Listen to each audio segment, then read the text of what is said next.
ঘরে বাইরে জমিনে খালে বিলে সব জায়গায় গরম আছে, শুধু একটা জায়গায় গরম না, সেটা হলো এই যে আল্লাহু আকবার।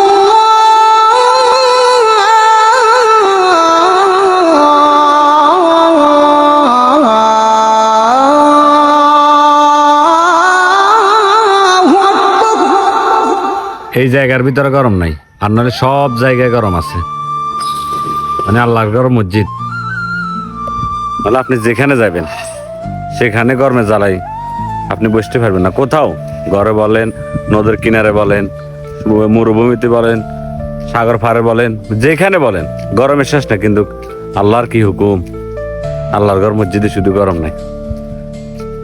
যাই হোক, এটা একটা বোঝার বিষয়। এটা আল্লাহ বুঝাতে চাইতেছে যে এটা আমার ঘর, এটা আমার ঠিকানা, এটা মুসল্লিদের ইবাদতের জায়গা। কিন্তু আমরা বুঝি না, আমরা টোটালি বুঝি না। আমরা কোন সময় মানুষের টাকা মেরে খাবো, কোন সময় মানুষকে ঠকাবো, কোন সময় জিনিসের দাম বাড়বো, জিনিসের স্টক করে রাখবো। যখন দেশের সংকট দেখা দিবে জিনিসপত্রের, তখন যেগুলো আবার পরিপূর্ণভাবে মার্কেটে ছেড়ে দিব। যখন দাম বাড়বে তখন আমরা সব সময় এগুলো চিন্তা করি। আরেকটা জিনিস চিন্তা করে না, এই যে